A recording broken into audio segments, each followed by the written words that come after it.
son plan. C'est à ça que nous sommes appelés, frères, d'aller nous joindre au plan merveilleux de Dieu. Car Dieu ne bouge pas, mais c'est à nous d'aller jusqu'à aller là où lui est.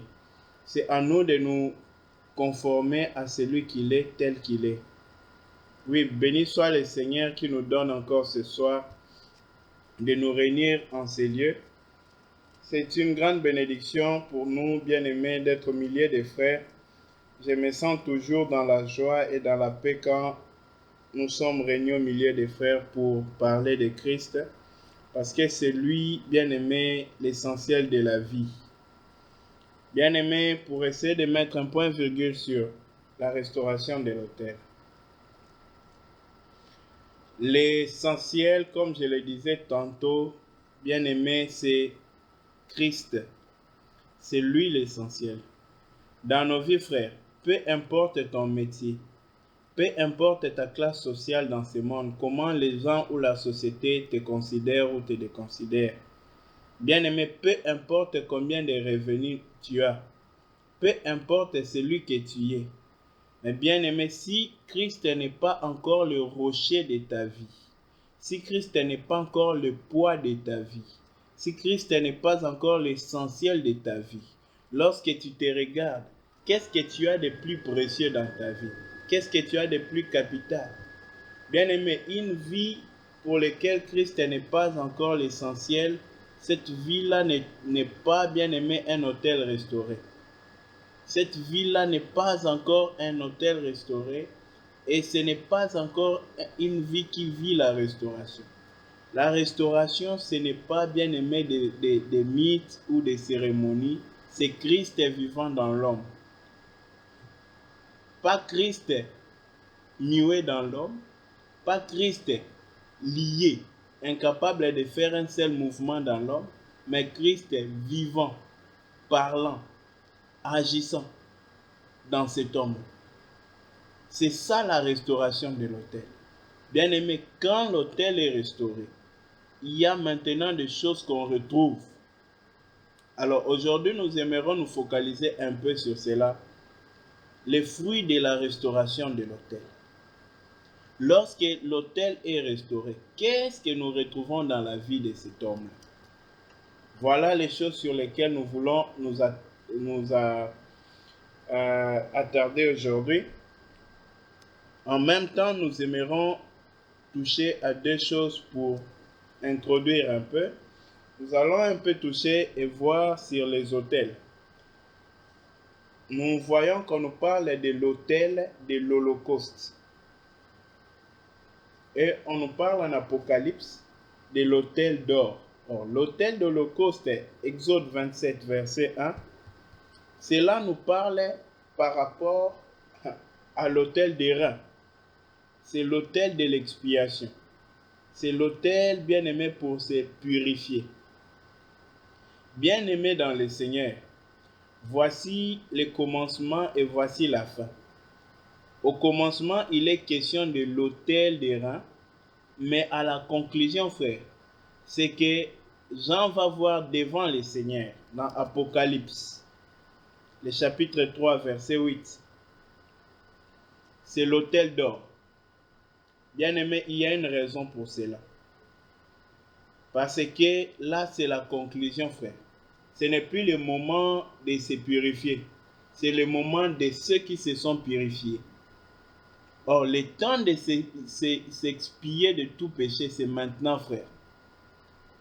Lorsque nous cherchons la restauration, c'est vrai que notre corps glorifié, nous le porterons que dans le ciel, quand Christ sera revenu. Il restaurera toutes choses. Mes frères et sœurs, avant de porter le corps glorifié, notre corps physique doit être sanctifié. Notre âme doit être sanctifiée. Notre esprit doit être sanctifié. Le Seigneur ne nous a pas appelés à une sanctification partielle. Il nous a appelés à une sanctification entière du corps, de l'âme et de l'esprit. Et bien aimé, lorsque nous devenons maintenant l'autel de l'Éternel, qu'est-ce qui arrive? Nous sommes en effet passés de l'autel des reins à l'autel d'or.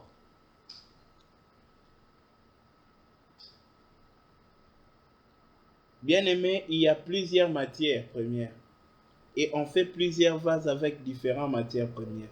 Mais quand il faut servir le roi, quand il faut donner au roi, bien-aimé, dans son palais royal, je précise bien dans son palais royal, là-bas on ne le sert pas avec du cuivre, c'est-à-dire les reins, mais là-bas on le sert, frères et sœurs, avec des ustensiles en or. Or, l'apôtre Paul établit ces différences-là en expliquant que on a plusieurs vases. Mais lorsque un vase se garde pur, il servira des vases d'honneur au service du roi.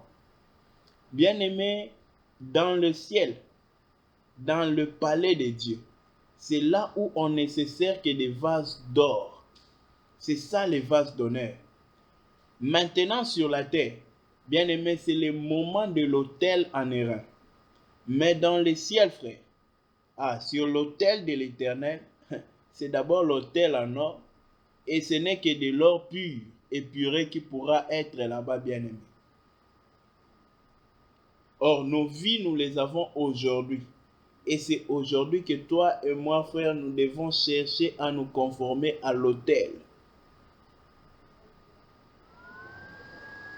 C'est aujourd'hui que nous devons chercher à matcher l'autel d'Holocauste. Voilà, c'est cette précision-là qui apporte beaucoup plus de lumière. Commençons avec ça. Allons-y Prenons Exode 27, le verset 1. Exode chapitre 27, le premier verset. Je vais lire.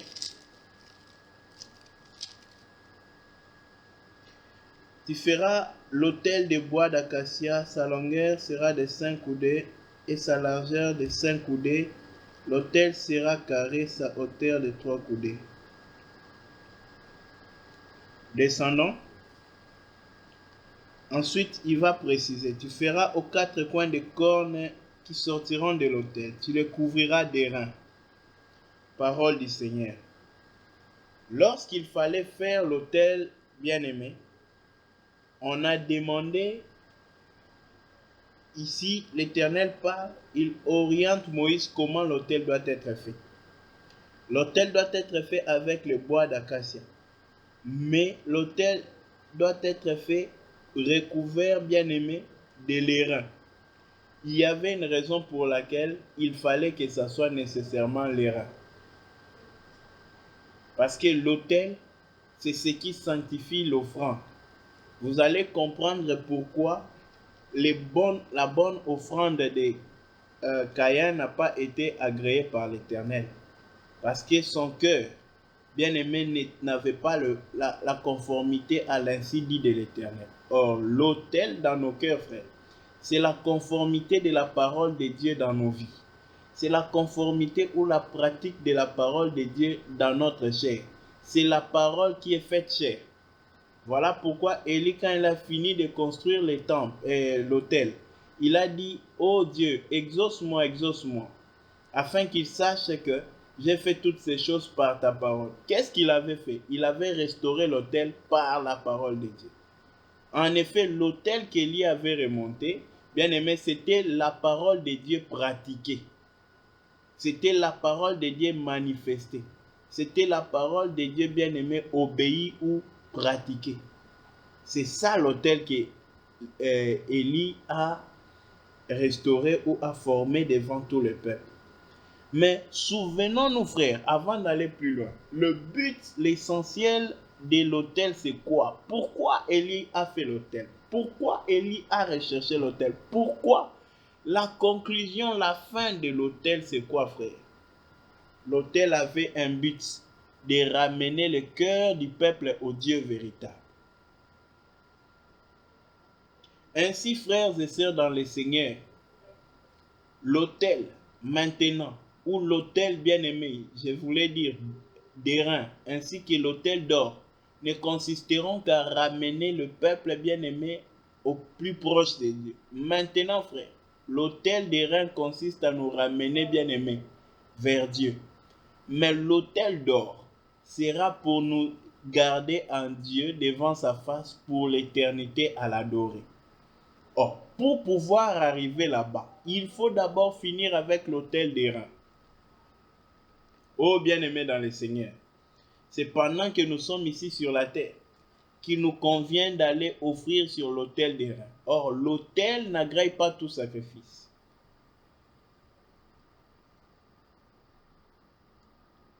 Bien-aimés dans le Seigneur, si nous voulons être agréés de Dieu au temps de la fin, c'est maintenant que nous devons chercher à être agréés de lui. C'est maintenant que nous devons chercher à nous conformer à lui. Et ceci doit être notre préoccupation chaque jour. Seigneur, y a-t-il quelque chose de plus que je dois retrancher? Y a-t-il quelque chose de plus que je dois faire dans ma vie? Bien-aimé, il est deux choses différentes. Il y a un qui sait que le Seigneur va revenir et il y a un autre qui se prépare parce qu'il croit que le Seigneur va revenir. Les démons savent que Jésus reviendra. Peut-être ils sont plus conscients de cela que les humains. Mais bien aimé, les démons ne peuvent se préparer au retour du Seigneur parce qu'ils ne peuvent se repentir. Il y a aussi des gens qui vont à l'église, qui savent que Jésus reviendra. Mais ils ne sont pas trop sûrs de ça d'abord. L'apôtre Pierre dit, c'est par ceci qu'on reconnaîtra que quelqu'un a l'espérance du retour de Christ. Il se purifiera jusqu'à atteindre la pureté de Christ. Avons-nous l'espérance de son retour? Croyons-nous vraiment que Christ reviendra? Bien-aimés, ce n'est pas nos paroles qui pourront le prouver. C'est la manière dont nous vivons. Quand Noé avait cru que la pluie allait réellement venir, bien-aimé, Noé a focalisé son temps, sa vie à une seule chose, à construire l'arche, parce que la pluie allait venir. Oh bien-aimé, quand il n'y avait aucun signe de pluie, Dieu lui a dit que la pluie viendra. Au moment où personne ne pouvait croire que la pluie pouvait venir et tout détruire. Noé avait cru à ce que Dieu avait dit, pas parce qu'il avait vu un signe de la pluie.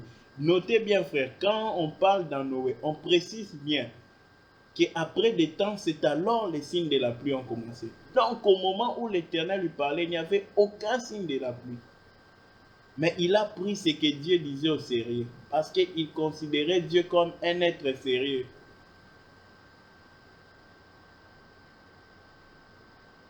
Bien-aimés, quand nous manquons de prendre Dieu au sérieux, nous ne faisons pas du mal à Dieu, mais à nous-mêmes.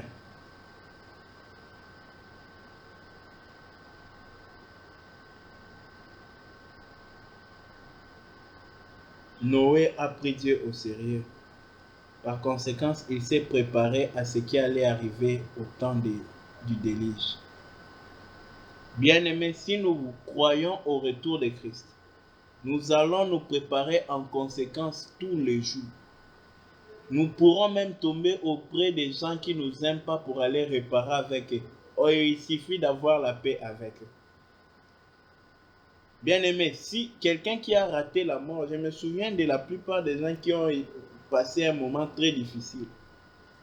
Souvenons-nous même, bien-aimés, des riches qui a dit, Seigneur, permets-moi, ne fils que moi, c'est fini déjà pour moi, mais permets-moi d'aller dire à mes frères de croire. Permets-moi d'aller leur dire, afin qu'ils prennent au sérieux ces choses. Le Seigneur lui a dit, s'ils ne croient pas Moïse, s'ils ne croient pas au prophète, même quand un mort ressusciterait, il ne croirait pas. Bien-aimés dans le Seigneur, ce sont des choses qui devaient nous troubler là où nous sommes. Prenons-nous la parole de Dieu au sérieux. Moi, Paul, quand je parle beaucoup comme ça, c'est que je prends la parole de Dieu au sérieux.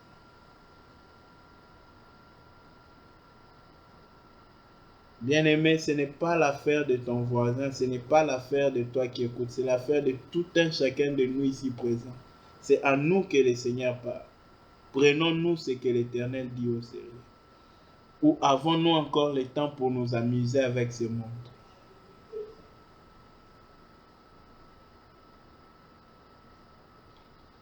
Noé a cru et il a bâti l'arche. Revenons à ce que nous étions en train de dire. C'est maintenant le temps de s'approcher de l'autel des reins. Or, les reins, c'est le lieu de l'expiation. Les reins, c'est là où on expie les péchés. C'est là où on ôte les péchés. Et l'autel d'or, frère, l'or ne périt point. L'or ne disparaît point. Voilà pourquoi de tous les matériels, bien aimé, c'est l'or qui représente la divinité.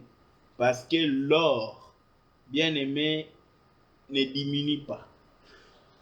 Tu peux attacher, bien aimé, comment on appelle ça, de la gangre ou je ne sais pas, ce qu'on attache à une matière première. Bien aimé, toutes ces souillures-là, alors ne pourra jamais changer la valeur de l'or. C'est pour nous dire, frères bien-aimés dans le Seigneur, que la divinité ne périt pas. Ainsi, ceux qui étaient en Dieu vont retourner en Dieu. Voilà pourquoi, frères et sœurs dans le Seigneur, l'heure s'approche où nous devons aller auprès de l'autel d'or qui a devant les... Oh, j'aime ce que ce verset dit, c'est merveilleux, frère. Il précise bien la position de cet autel. C'est ce qui est merveilleux dans cette écriture. Allons un peu dans Apocalypse 3, verset 8. Non, attention, ce n'est pas ça. Je pense 5, verset 8. Non, je m'excuse. Je dois retrouver. Je vais retrouver exactement le verset. Je m'excuse vraiment là-dessus.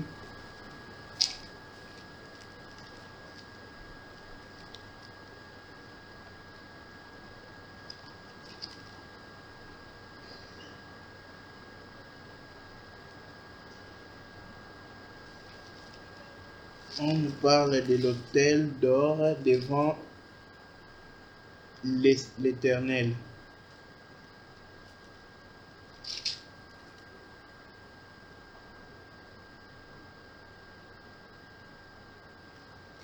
Désolé, c'est Apocalypse 8.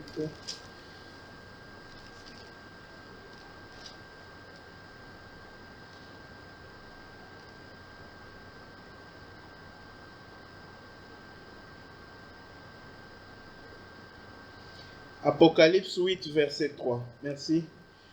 Lisons. Et un autre ange vint et s'éteint sur l'autel, ayant un encensoir d'or. On lui donna beaucoup de parfums afin qu'il les offre, avec les prières de tous les saints, sur l'autel d'or qui est devant le trône.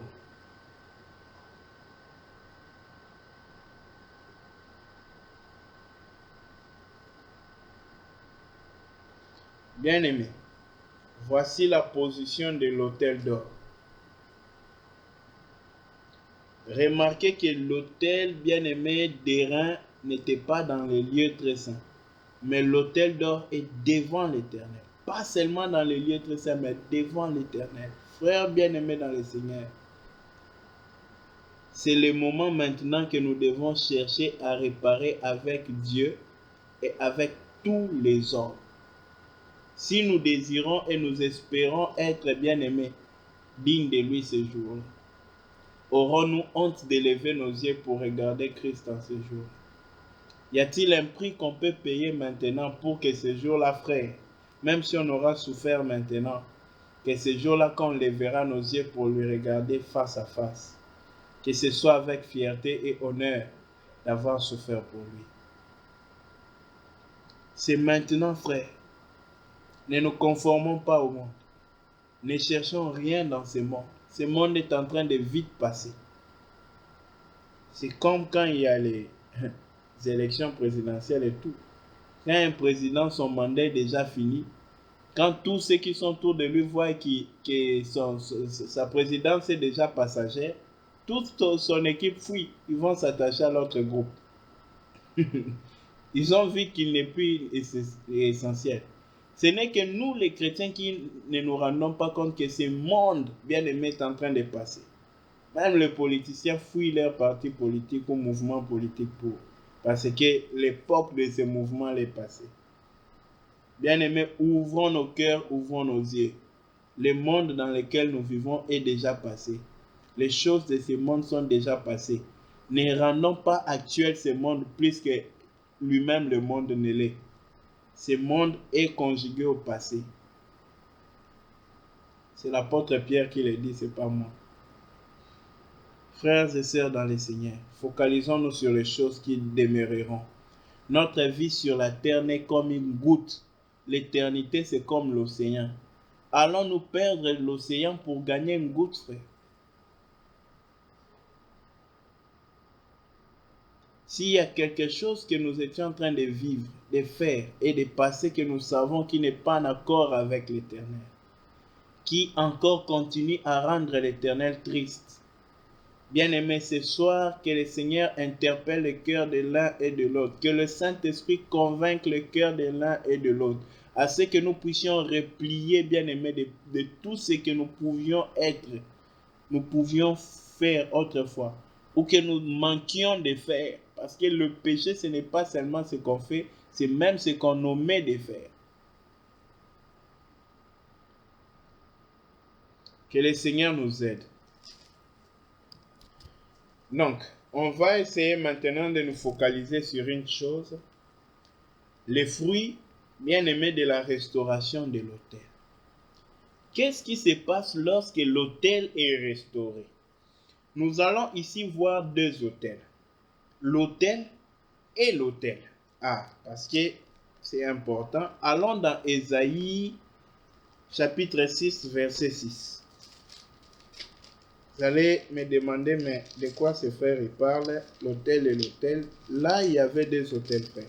Il y avait un autel de l'ange où il a pris la pierre, et il y avait l'autel aussi d'un frère, Ésaïe.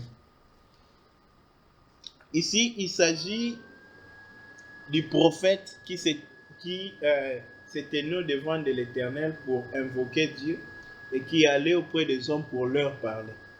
Pendant qu'il parlait, frère, il pouvait prophétiser et dénoncer les péchés qu'il y avait en Israël. Mais quand il vint auprès du Seigneur, là, il ne parlait plus aux hommes, mais c'est Dieu qui lui parlait maintenant.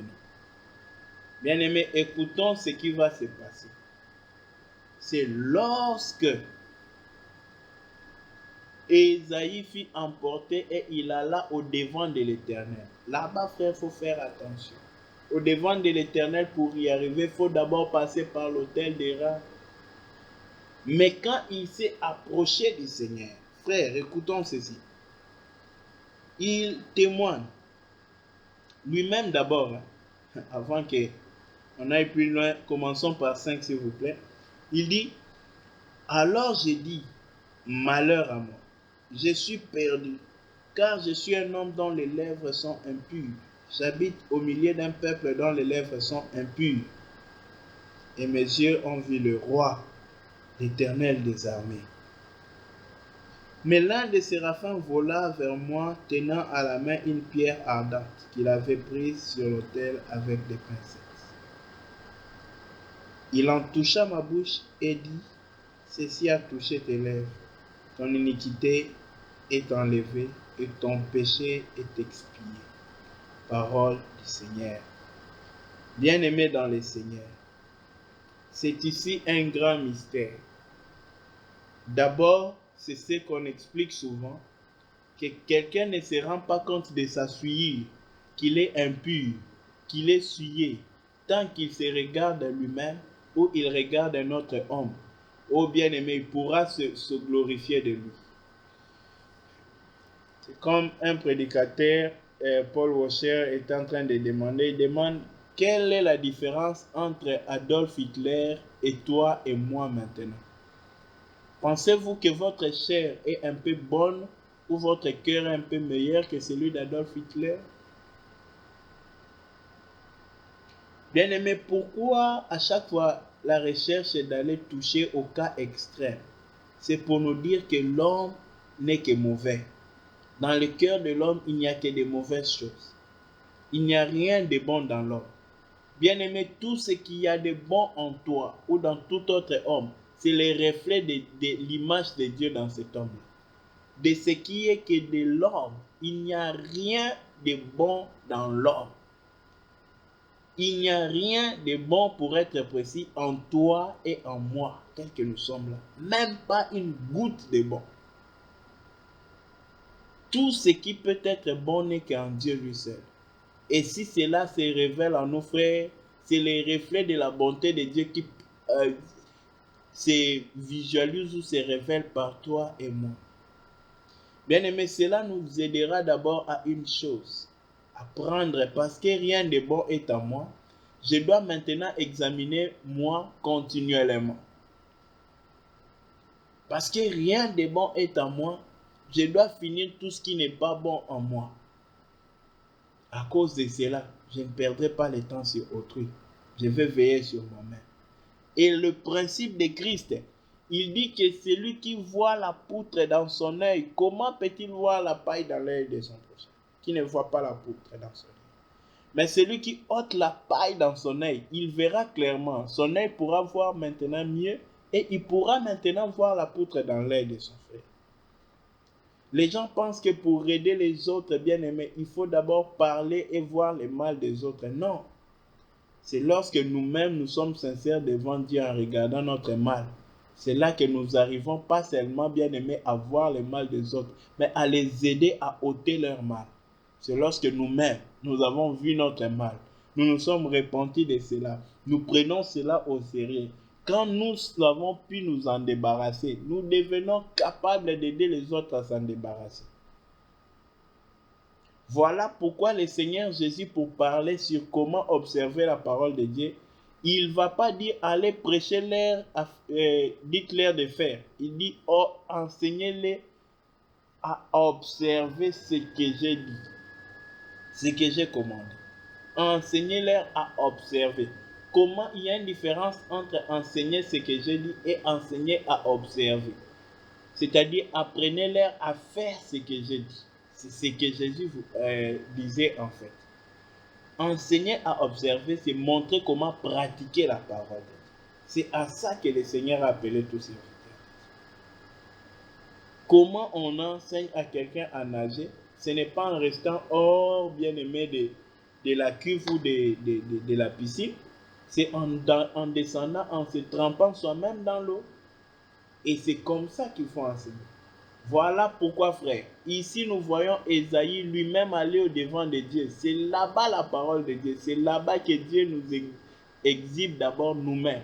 Ce n'est même pas Dieu. Dieu est tel qu'il est. Nous-mêmes, quand on s'approche de lui, on est exhibé à cause de sa lumière. Toutes les souillures, tout mensonge, tout ce qui est faux en nous est accusé là-bas, est exhibé, est présenté là-bas. Parce qu'on ne peut pas cacher notre faux devant sa grande lumière. Notre faux ne peut pas être couvert devant lui. Bien-aimé dans le Seigneur, dès qu'il s'est approché, quand il a reconnu, bien-aimé, Dieu ne lui a rien dit. Dieu n'avait pas parlé. Mais Ésaïe lui-même a dit, oh, malheur à moi, je suis un homme aux lèvres impures. Tout ce temps, tu étais aux lèvres impures. Pourquoi tu n'avais pas vu? Parce que tu étais loin du trône de l'Éternel. Bien-aimé, rappelons-nous de ceci. Quand tu commences à penser que tout va bien avec toi, tu es probablement, bien-aimé, celui pour qui rien ne va. Mais le jour où tu commences à voir ce qui ne va pas en toi pour t'en débarrasser, tant que tu es sur la terre, bien-aimé, ta priorité doit être de voir ce qui ne va pas. Je ne t'appelle pas à devenir, apprendre à te condamner toi-même. Tu ne verras pas non plus cela pour te condamner. Si tu l'as vu à la lumière de Dieu, tu le verras pour te repentir. Car la lumière de Dieu ne produit pas la condamnation, mais cela produit, bien-aimé, la repentance. C'est l'accusation du diable dans le cœur d'un homme qui a produit, bien-aimé, la condamnation. Dieu ne vient pas pour condamner les pécheurs, mais il est venu pour que ceux qui sont malades soient guéris. Voilà pourquoi, frères et sœurs dans le Seigneur, regardons nos cœurs et examinons-nous continuellement. C'est dans cela que nous obtiendrons le salut. Tous les jours, examinons-nous. Même quand on a parlé à un frère, ne regardons pas seulement ce qu'on lui a dit. Regardons les motifs, la tonalité, l'intention. Avait-il un tempérament zéro?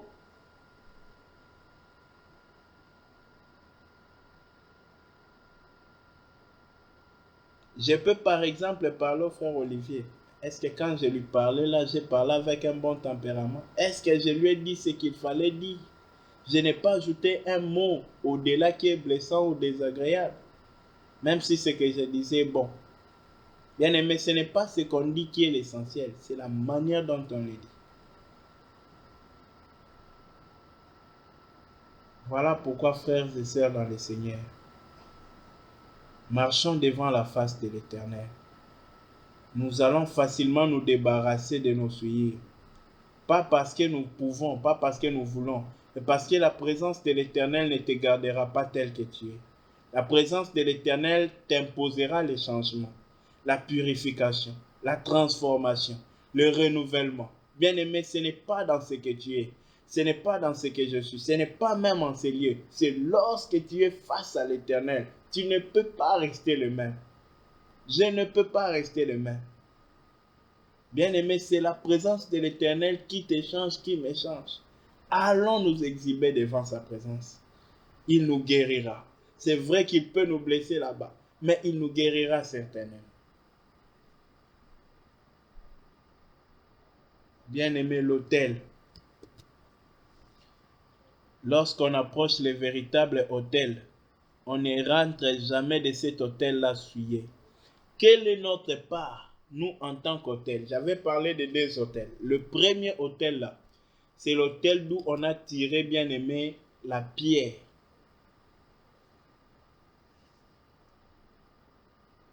La pierre ardente. Le deuxième autel, frère, c'était dans le cœur d'Ésaïe. C'est là où il fallait détruire, bien aimé, la souillure qui est l'autel de Baal dans son cœur. Car dans nos cœurs, on n'a pas seulement l'autel de Dieu. On a l'autel de Dieu et des fois on a les autels de Baal. On a présenté les autels de Baal l'autre fois, Galates 5, versets 19 à 21.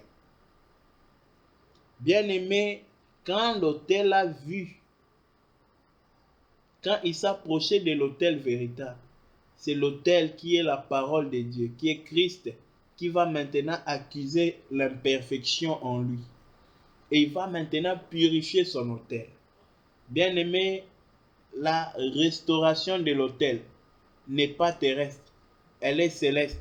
C'est devant le trône de l'Éternel que l'autel peut être restauré. Tu veux être restauré, tu veux être un avec Dieu, tu veux être bien-aimé, réconcilié avec Dieu et réconcilié, bien-aimé, parfaitement avec Dieu, au point où tu vis l'amour de Dieu, tu ressens l'amour de Dieu, tu es rassuré, tu es convaincu, tu es, bien-aimé, confiant de l'amour de Dieu, assuré de l'amour de Dieu. Rentre seulement, frère, devant le trône de l'Éternel. C'est là-bas la restauration. C'est là-bas que tout devient nouveau.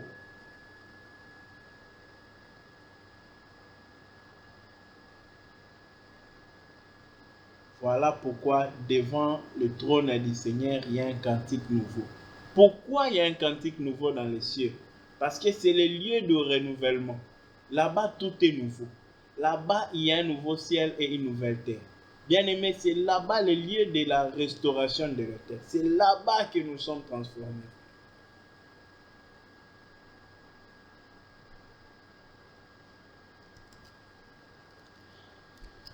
Prenons un peu un verset capital qu'on doit aussi expliquer.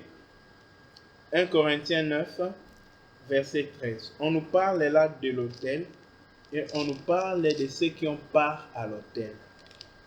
On va essayer d'expliquer ces versets pour que, frère, qu'on n'aille pas exploiter un bien-aimé parmi nous, surtout nos sœurs. Parce que jusqu'à présent, il y a des chrétiens qui pensent que l'offrande qu'on donne à Dieu, c'est l'argent. Non, Dieu n'a pas besoin de l'argent. L'offrande que Dieu veut, c'est l'obéissance, c'est-à-dire nos corps. Donner nos corps à faire ce que Dieu veut, c'est ça l'offrande que Dieu attend de nous. Ésaïe 9, verset 13.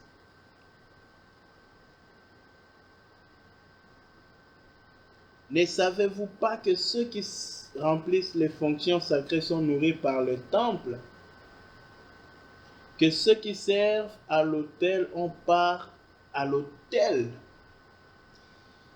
Maintenant, frère, la question est celle-ci.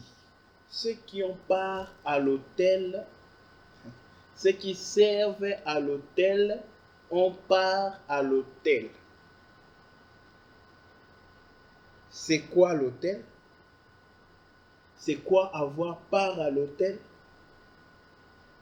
C'est quoi servir à l'autel?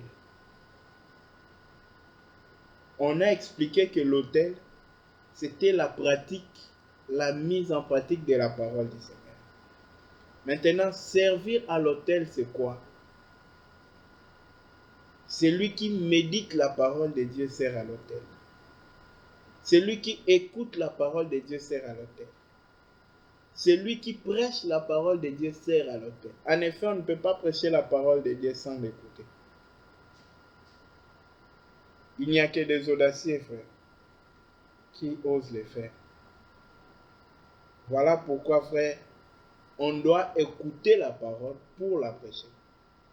Mais et écouter, et méditer, et prêcher, tout cela, c'est ça, servir à l'autel. Maintenant, comment est-ce qu'ils prennent part à l'autel? Frère, les gens vont vous dire que prendre part à l'autel, c'est que comme ils prêchent là, on lui doit de l'argent. Frère, je ne réduis pas les versets. Je n'ai pas coupé Galates 6:6. Faites une part des biens et donnez-les à celui qui vous enseigne l'évangile. Je ne suis pas contre ces versets-là, sinon je serai contre l'Éternel. Je ne veux pas que je sois anathème, frère. Mais je dis ceci. Ceux qui servent à l'autel, on part à l'autel. L'autel ici, frère, c'est l'autel où ceux qui ont part, bien-aimés, étaient en train de rendre un culte physique. Mais aujourd'hui, où nous rendons un culte spirituel, si je pouvais trouver ces versets, je pense que c'est dans Hébreu. Il nous parle de l'autel véritable. Frère, quand on entre dans cet autel-là, là-bas, c'est l'autre autel. Là-bas, ceux qui servent, oh, gloire au Seigneur. C'est merveilleux, frère. Quand j'ai vu l'autre verset ici, ça m'a beaucoup édifié. Prenons un peu, je pense que c'est ça. On va vérifier si c'est ça. Hébreu 13, le verset 10.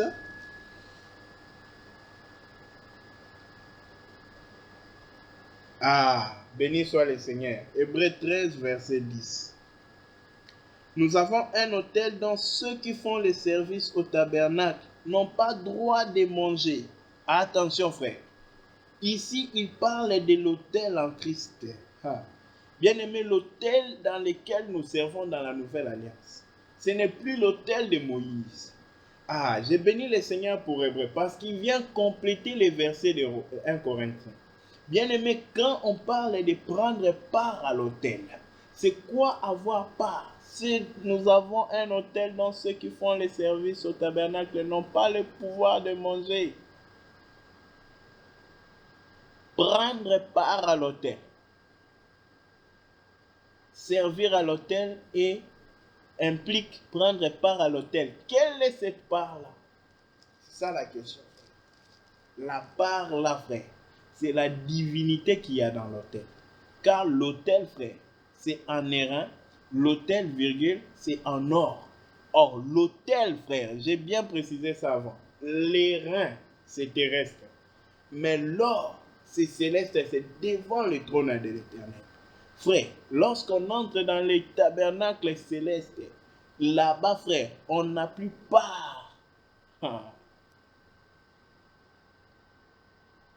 Bien-aimé dans le Seigneur, dans la nouvelle alliance, on n'a plus part de manger, mais on a part de partager, de communier, de nous conformer à l'autel. C'est ça notre part. Notre part à l'autel, bien-aimé, conformément à 1 Corinthiens 9, le verset 1 Corinthiens 9, le verset 13, la part dont on parle ici, ce n'est pas la part de manger ce qui vient dans l'autel, mais c'est la part, bien-aimée, de la conformité à l'autel. Qu'est-ce que l'autel produit en nous? L'autel produit en nous la conformité à la parole. Voilà pourquoi si nous méditons réellement la parole, si nous écoutons la parole, si nous prêchons la parole, nous devons être conformes à la parole. C'est ça ce qui indique que nous sommes l'autel, frères et sœurs, bien-aimés. C'est cela qui indique que nous devenons, c'est ça notre part. Oh, béni soit le Seigneur. Lorsqu'il a appelé les 12 tribus, frères, écoutons ceci. Lorsqu'il fallait prononcer la bénédiction sur Lévi, ce n'est pas Moïse, ce n'est pas Jacob, ce n'est pas frère, c'est l'Éternel des armées. Il dit Lévi, il est ma part. La part de Lévi. Lévi n'a pas de part de terre parmi les tribus. Mais la part de Lévi, c'est moi, bien-aimé dans le Seigneur. Lorsque quelqu'un sert à l'autel céleste, sa part, c'est l'Éternel. Sa part, sa portion, c'est l'Éternel. C'est celui-là qui est un adorateur. Pour avoir l'Éternel pour la portion, frère, c'est que l'Éternel, tu es devenu un adorateur. C'est le seul moyen pour avoir l'Éternel pour portion. Frères et sœurs dans le Seigneur, l'air court plus vite que nous. Ne fixons plus nos yeux sur ce qui est en train de passer. Ce monde, avec tout ce qu'on a comme compte en banque, peut-être on ne finira pas de tout utiliser. Le délice est approché, entrons dans l'arche. J'aime bien ce cantique que nous chantions à Kin. Le délice est approché, entrons dans l'arche. Épouse de Jésus, entrons dans l'arche. Si tu n'as pas l'époux, tu peux t'en aller errer. Mais dans l'arche, c'est 2 années. Il faut avoir l'époux pour entrer. Bien-aimé, c'est l'heure et c'est l'heure. Nous allons devoir finir avec ces versets-ci. Donc, celui qui est dans le tabernacle céleste, sa portion, c'est l'Éternel. Alors, qui est celui-là? On va voir celui-là parce qu'il a parlé. On doit les repérer aussi. Psaume 73, verset 25. Asaph, bien-aimé, c'est un homme qui aimait le Seigneur. Psaume 73. Cet homme est merveilleux, Asaph. Écoutez, frère, ce qu'il va dire. Il dit, quel autre ai-je au ciel que toi? Et sur la terre, je ne prends plaisir qu'en toi. Oh, merveilleux. Ma chair et mon cœur peuvent se consumer. Dieu sera toujours le rocher de mon âme et mon partage. Ma chair et mon cœur peuvent se consumer. Mais Dieu, il sera toujours le rocher de mon cœur, c'est-à-dire la force, l'appui de son cœur, et ensuite Dieu sera toujours son partage. À vivre ou à mourir, Dieu sera toujours son partage. Que le Seigneur nous bénisse.